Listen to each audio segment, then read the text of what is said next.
Welcome. I'm happiness coach Teresa Greco, and this is the Steps to Happiness show. Here, my guests and I talk about the steps you can take towards a happier, more fulfilled, authentic life. Hello, and welcome to the Steps to Happiness show on 105.9 The Region. I'm your host, Teresa Greco, happiness coach, author, editor, writer, educator, and Reiki master. Are you ready to tap into your inner happiness? Then the Steps to Happiness show is for you. On my show, you will learn about the principles and practices that help you realize that happiness isn't a goal. It's not something you need to achieve outside yourself. Happiness is a state of being. It's your essential nature. Happiness is who you really are. Together with my guests, we explore the latest physical, mental, emotional, and spiritual well-being practices that can help lead you back to the happiness that's within you. Today's show is being brought to you by Cookie Pizzas. We're not your average cookie. Perfect for life's sweet occasions. Check out at Cookie Pizza Inc. on Instagram. The happiness principle for today's show is tapping into the power of your inner magic. Are you making your way through the world living day after day as just your physical self? Or is there more to you than just that? For most of my life, I was living each day trying to meet everyone else's expectations of me. I was consumed with trying to be the perfect mom, wife, daughter, daughter-in-law, sister, friend, etc., while negating myself in the process. I reached a point in my life where I didn't even know who I was. I was so consumed with acquiring external symbols of success and acceptance from those around me. My happiness was wrapped up in societal, cultural, familial, and religious expectations and standards. My life checked off all the boxes they dictated I should have to live a happy and fulfilled life. So why was it that I still felt empty, unfulfilled, and unhappy? There was something missing, but what? It wasn't until I traveled inward that I discovered what my external environment could never give me. I discovered what I had been seeking outside myself my whole life and would never find. I found my true, unauthentic self. I found unconditional love that I had been seeking in others and could never feel. I found my inner magic. So what do I mean by inner magic? Well, it's the energy inside of me that never ceases to exist. It's the spark within me that shines so bright that it has the power to light up the whole world. Inside myself, I'm whole and perfect just as I am, without the need to be more or do more than I am doing. It's that part of myself that remembers who I really am, which is love, light, happiness, peace, joy, harmony, and all the good feeling emotions. Once I connected with this part of myself, I began to peel away the layers of the self I had adopted from the external, and I began to discover who I really was on the inside. Some people call it your spirit or your soul, and it's a part of ourselves that many of us have forgotten about until now. There's a spiritual awakening that's happening, and people more than ever before are beginning to explore and nurture this aspect of themselves. They are beginning to recognize that there's more to life than just this. There's more to themselves than just their possessions, positions, titles, degrees, and relationships. They're beginning to realize that when we merge all aspects of ourselves, our physical, mental, emotional, and spiritual selves, that we are limitless beings with the power to manifest our best lives. There's a magic within us that many of us haven't been tapping into until now. A magic that can make the impossible seem possible. A magic that can help us to remember who we are and guide us towards the life we were really meant to live. With that being said, I'd like to welcome my first guest to the show. She's a certified holistic nutritionist, specializing in weight loss with a background in behavioral neuropsychology. In her practice, she helps to uncover the root causes of disease in the body and make the connection between what we eat and how we feel. Jiordana Saade, hello and welcome to the show. Hi, Teresa. Thank you so much for having me. It's such a pleasure to be here. Thank you. So why don't we start off by you telling us a little bit about the work that you do with your clients? Okay. Absolutely. So I think to understand what I do with my clients, it's important to understand who I am and how I got here, right? So I'm a holistic nutritionist. And the reason I got into this business in the first place is because I grew up with childhood obesity and I was like bullied and ridiculed for my weight. So I developed a pretty strong self-loathing complex very early on. And this experience really just taught me that I wasn't good enough the way that I was. So I decided to go on my first diet when I was 8 years old, which really marked the beginning of decades of eating disorders and substance abuse. I was a very unhappy individual, and I was constantly searching for pleasure or happiness in external validation through food or substances. So my weight yo-yoed my whole life, and food obsession was really at the root of that. I ended up getting pregnant when I was quite young. And at that point, I decided it was time to really get to the bottom of this eating disorder and heal myself kind of once and for all. So I went back to school to become a nutritionist, and I graduated as valedictorian with first class honors. And I was hired right out of school to work with an MD, Dr. Mohammed Ibrahim, in his obesity medicine clinic in Oakville. And it was in this clinic that I saw the same type of person. Everybody knows what's healthy and what's not. It's not rocket science, right? We all know an apple is healthier than a chocolate bar, but we still choose the chocolate bar anyways. So I became obsessed with this understanding the motivation behind people's behaviors, especially in aspects of self-sabotage and brain behavior activity. So I went back to school to pursue a master's and a PhD in behavioral neuropsychology to learn how to facilitate behavioral changes around food and lifestyle habits. So my practice really started off with offering nutritional consulting for people who wanted to lose weight and overcoming their negative symptoms. And now my practice has turned into a combination of using nutrition, psychology, and functional medicine interventions to rebalance the body so the symptoms go away on their own. See, a healthy body will never manifest disease. A healthy body will also never hold on to weight. It's not adaptive for the body to carry on more than it needs. If the body's presenting this way, it really means that there's an emotional or a physiological imbalance that needs to be addressed. So my job is to figure out what that imbalance is and offer my clients interventions to overcome it. So I've put together like a 3-month signature program that has been overseen by multiple medical professionals, and it takes my clients through the process of mind and body healing. And so with your background in neuropsychology, how does the mind tie into weight loss? Okay, well, let's face it. Nobody wakes up and says, hey, I want to be obese today. That just does not happen. So many factors go into why somebody would want to be overweight, and including the way that the food industry has evolved, of course, over time. But ultimately, if you have a goal of weight loss, yet you continue to behave in ways that are maladaptive to achieving that goal, I don't believe that giving you a meal plan or telling you how to exercise more and eat less is really the answer here. The diet industry is a multi-billion-dollar industry, yet obesity rates continue to increase. So it's not as simple as eat this and don't eat that. Some people truly just don't know how to eat. And there's so much information about nutrition out there. I totally get that. I really do. It can be very confusing. Mm-hmm. Which is why it's important for me to provide education to my clients in that area as well and clear up any misunderstanding.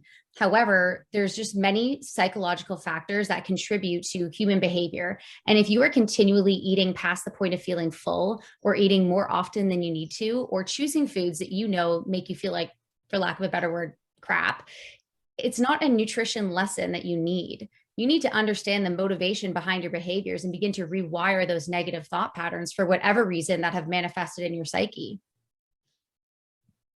So in your opinion, why is it important to connect with your spiritual self, not only for the issues that you see in your line of work with your clients, but for everyone in general? So when you think about all of the different aspects of ourselves that are tying into the work that you're doing with your clients, that even though on the outside they want to lose weight, but as you know through your work, that's not going to happen until that inner work happens. And so with, tying in the mind, tying in the emotion, and tying in the spirit as well. So if you maybe could just speak on that a little bit, please. Yeah, so I believe that we come into this world as spiritual beings, and we're very in tune with our intuition at that time. A baby is not going to cry for food if it's not hungry, right? So we, as babies and as children, we are so connected to what we need. The problem is, as we grow up, the people in our environment continue to tell us, no, don't eat that. Don't behave that way. Stop overreacting. Stop crying, right? So we begin to kind of push down our feelings, and eventually we really lose touch with our intuition. The human experience is such an interesting concept. So much of it seems separate from spirit. I believe that we are just human beings trying to navigate this human experience and ultimately find our purpose. So if you have purpose in your life, the nervous system is happy, it's motivated, it's very aligned. Disease or disease is really just a term that describes being out of alignment. It's very hard to manifest disease in a state of health.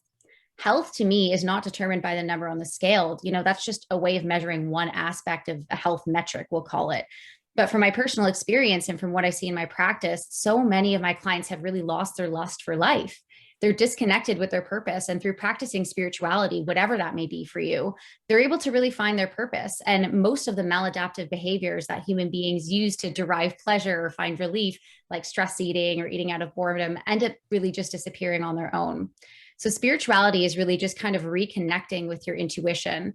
And if you always follow your intuition, you'll never be unhappy and you'll always find purpose.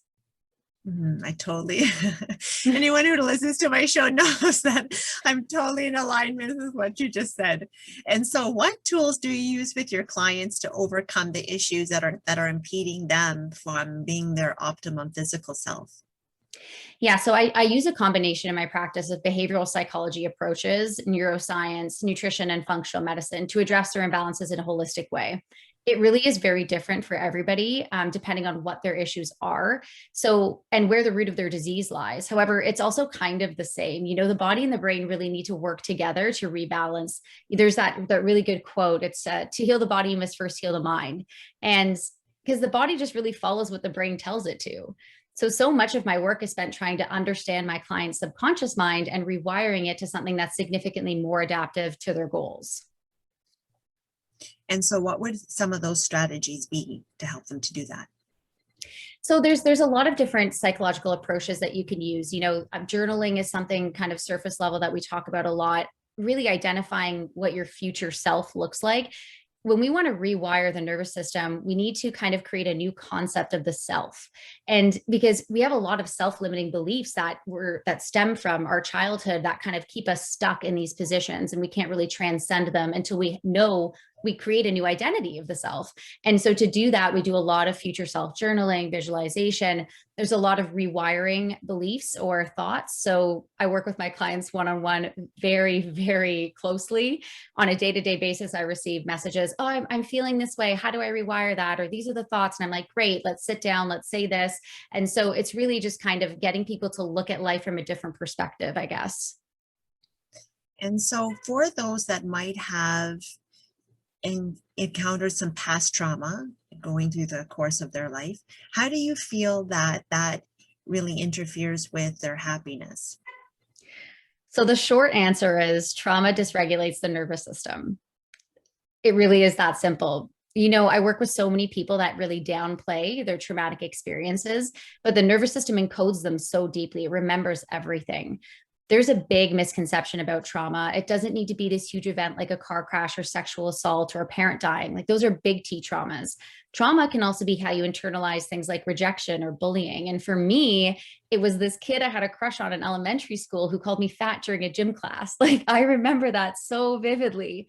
So trauma lives in the subconscious mind, and we spend 98% of our day living in the subconscious. So with that 2% that you're actually conscious, you can say all you want. I want to be happy. I want to lose weight. I want to be rich, but the body's on a completely different program. So when we go through these traumatic experiences, whether it be big T or small T trauma, the nervous system encodes them very deeply because it's related to the attachment theory. See, the role of attachment is a basic need for children. Human beings have the longest attachment period of any other species. Like a horse can get up and run the day it's born, but human babies require the love and the care from the people around them to survive.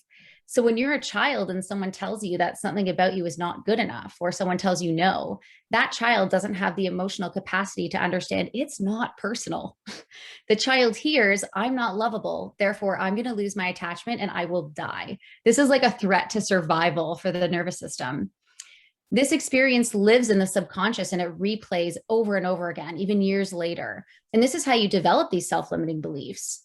So especially in my practice and even with myself, I see that if someone was bullied for being overweight, no matter how much weight they lose, they always still feel like that fat kid. That's because the subconscious will continue to send you cues on a daily basis, reminding you, hey, don't eat this, don't eat that. And it's all in an attempt to save you or protect you from going through that traumatic experience again. The problem is you're no longer in any immediate danger. So those cues from the subconscious end up doing more harm than good, right? The threat to your survival increases stress hormones like cortisol, and the fight or flight response becomes chronic. Now, this is a big problem because high cortisol in a child's brain can actually inhibit the development of the endorphin system, which is where we make things like serotonin and dopamine and these endorphins, right? If the child cannot produce these endorphins on their own, they're so much more likely to turn to food or substances or compulsive behaviors to try and release endorphins and find relief from the inner pain. See, this is where I see things like addiction and disease manifest. It's from the trauma brain. Mm-hmm, mm-hmm.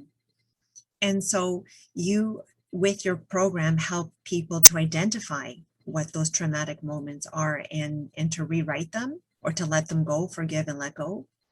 Yeah, and to create a new identity of who they are. Like just because some kid called me fat when I was 8 doesn't mean that I actually am that person. I was 8. Like, so Mm-hmm. I help people to kind of understand where their self-limiting beliefs are, and we help to transcend those beliefs by rewriting and creating a new concept of the self, and just helping people understand that we are all just human beings here on this planet. So if somebody else has something that you want, they're not a superhero, right? We all have the same parts. So you can have everything you want. The universe is absolutely abundant. And in order to attract that abundance, we have to get in a high vibe state where we actually believe it can happen, which means we have to get rid of our self-limiting beliefs. So it kind of all comes down to brain and body together to create a happiness or to create this experience. Yes, that all makes so much sense. So Jiordana, if people want to get in touch with you after the show, how can they do that? Yes, thank you. So my website's a good place to start. It gives a lot of information about my programs. It's themindfulclinic.com, and full is spelled with 2 L's like full belly. But you can also always book a free discovery call with me. So before signing up to work with me, I always recommend booking a free discovery call. This way we can see if it's a good fit, and I can develop a good understanding of where your imbalances are. I'm also very active on Instagram. I'm at the Mindful Clinic, and I've just launched a podcast. So you can listen to that as well. It's called Head to Heal, and it's available on Apple Podcasts and Spotify. Excellent. So thank you so much for being on the show and sharing the importance of working on all aspects of ourselves to live happier and healthier lives. Thank you so much for having me. It was such a pleasure. Thank you. Stay tuned, as after the break, I'll be speaking with Manisha, who'll be sharing more about what it means to be spiritual. We'll continue here on 105.9 The Region, and you're listening to the Steps to Happiness show with Teresa Greco. Welcome back to the Steps to Happiness show with Teresa Greco. Stay tuned until at the end of the show today, because I have a giveaway you'll definitely want to take advantage of. I'm excited to introduce my next guest. She's a teacher, writer, and speaker specializing in spiritual and wellness solutions for life and stress management. Manisha Melwani, welcome to the show. Thank you, Teresa. Good to be here. So why don't we start off by you telling us a little bit about the work that you do? Well, I teach classes, courses, and workshops on various spiritual topics, meditation, and stress management. I also offer private counseling sessions online. The spiritual knowledge that I teach comes from a wisdom tradition that originates from great Himalayan sages. It's a spiritual science, and it's called Vedanta. That's spelled Vedanta. And in 2019, I published my first book, and it's entitled, So You're a Spiritual Being, Now What? And so how did you come up with a title like that? Yeah, I thought you would ask. I wonder if you've heard this. I wonder if you've ever heard people say, we are not human beings having a spiritual experience. We are spiritual beings having a human experience. Have you heard that? Yes, I have. Yes, so when I first heard it, it felt surprisingly good, Everyone was saying it was such a catchy phrase, and everywhere I listened on, the personal and self-development field, online, radio, people were saying that we are spiritual beings having a human experience, but after a while, I got a little bit, a little bit confused because people were saying that they were spiritual beings, but no one offered any explanation of why. Why do we say we are spiritual beings? So one day when I heard someone else say it, and maybe I just got really annoyed, and I shouted out loud to my computer, "Oh, you're a spiritual being. Now what?" And that's how it just came. The title just came like that. And I decided that I would provide the answers to what it means to be a spiritual being and various topics on the spiritual journey as I have learned in Vedanta, which is a traditional science. So, that's what I presented in the book. I think that's really interesting, and it's an interesting question to ask in the sense that I grew up Catholic, so I grew up religious, and I would say that now I am a spiritual person versus a religious person. So I'm interested to hear more about what's in this book. So who exactly is the book for? So it's exactly for someone like you, Teresa, because there are so many people out there exactly like you and I who consider ourselves spiritual rather than religious. So this book is for us. It's for people who are looking for greater clarity and purpose on their spiritual path. And actually the subtitle of my book says it all. It summarizes what the book is about. It says it's a straightforward guide to understanding and growing in your spiritual journey. So those are the three aspects. It's a straightforward guide. It's straightforward because it brings traditional teachings in a simple, contemporary format for people to understand, because the traditional teachings are not for everyone to study in a formal way. So I brought it, in a way that everyone can understand. I've used, everyday language, everyday examples. And so it's for understanding and growing in your spiritual journey. So the understanding part is the first part of the book, and the growing is in the second part of the book. And I think that's perfect because at the beginning of today's show, I was speaking about the spiritual awakening that is happening all around the world right now, that the pandemic has really spurred on changes in people's lives. And my show last week talked about how there was a huge change that happened over the pandemic for my guest, Courtney Gideon. And she just went through all of the different ways that her life changed. And part of that was awakening to her spiritual self. And I feel like there are a lot of people that are going through that right now and asking exactly these questions, that they are starting to recognize that there's more to life than just this. There's more to life than just this physical existence as we're making our way through the world. And we're answering those questions and looking for guidance to really, how do we develop that spirituality? How do we become more attuned with our spiritual selves? So maybe you can give us an overview of your book. Yes, that's a great question. And actually what you've said is so very true. More and more people are opening up to spirituality because, from pre-pandemic times, everyone was go, go, go. Now people are having time to sit and reflect on their lives, and they are seeking answers. Questions are coming up. Why, why is this happening? What can I do? And, how can I be happier? And so let me explain. The book has got two themes, and it's in the title. So the understanding is in part one. And here I answer some of the questions such as, what is spirit? What is a spiritual being? And as a spiritual being, what are you supposed to be doing? And what does it mean when we say we are growing spiritually? Is there really a journey that we're on? What is the spiritual journey or the spiritual path? And a lot of times, like in people in your case, where you said you were brought up Catholic and now you consider yourself more spiritual, there might be a question in your mind asking, can I be both spiritual and religious? Mm-hmm. That's also a question answered in the book, because the difference and the similarity is explained in one of the chapters of the book.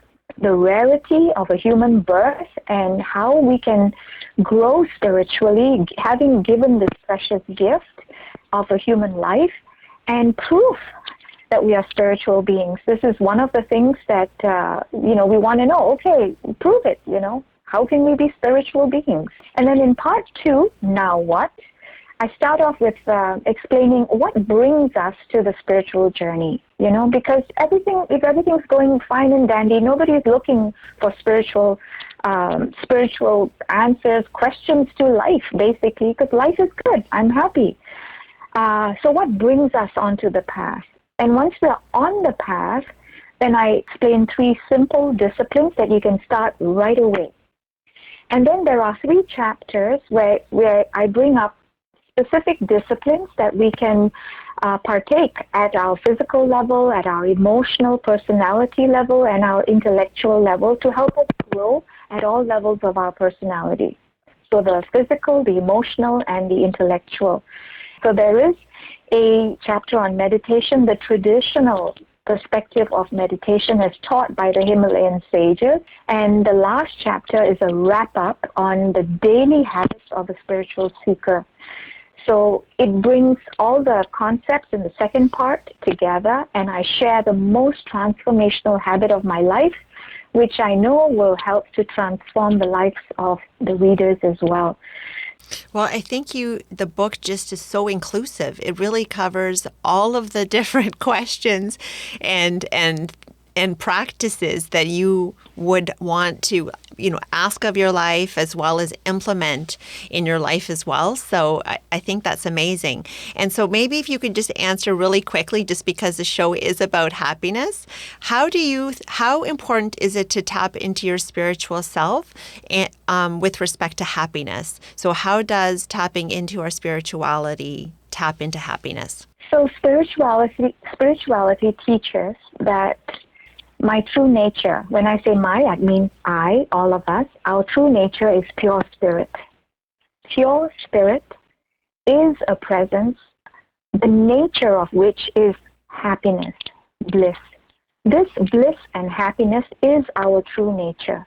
But right now, we are not connecting with our true nature, and we are identified with an aspect of ourselves, which is the personality or the ego or the lower self. So most definitely, spirituality brings us to the path of true happiness, because the happiness that is within, that is my true nature, doesn't come and go, doesn't change. I totally agree. So what is the best way for people to get in contact with you after the show? ManishaMelwani.com. That will be the best way. You would get a chance to read nearly 200 articles on spirituality on my blog, on my website there. And I have a contact page, and it's got many articles that people can read and subscribe if you can. Yeah, I'll stay connected. And you also wanted to offer a few lucky listeners a gift today. Yes, I'm very happy to offer a physical copy of my book, So You're a Spiritual Being Now What? And I'll also like to offer 2 ebooks. Wonderful. So to take advantage of this amazing opportunity, please visit my Instagram page at Teresa Greco _steps to happiness. There will be a giveaway post after the episode, and you can go ahead and take a look at how you can qualify for that. Manisha, thank you so much for being on the show today and sharing about your book and how it can help us to understand and grow in our spiritual journey. Thank you, Teresa. Cookie Pizza, our sponsor for today's show, is offering one lucky listener a cookie pizza. To qualify for this opportunity, visit my Instagram page at Teresa Greco _steps to happiness and look for the giveaway post for details. I'm going to leave you with the thought for the day. Today's show was about tapping into our inner magic. We can continue to go through life just having a physical existence, but why would I'm just going to start that in. Yeah. And I'm hearing like my voice is different now. It's like louder or something. Well, it turned you up a little bit when I you see. were talking to Manisha. Go ahead. I'm going to leave you with a thought for the day. Today's show was about tapping into our inner magic. We can continue to go through life just living a physical existence, but why would we want to? On the show today, we discussed the important role our spiritual self plays in our overall well-being. Our spiritual self also doesn't have to be religious, although for some people it is. The label really doesn't matter. At the core, it's all the same thing, the belief that there's more to life than just this, more than just our physical selves.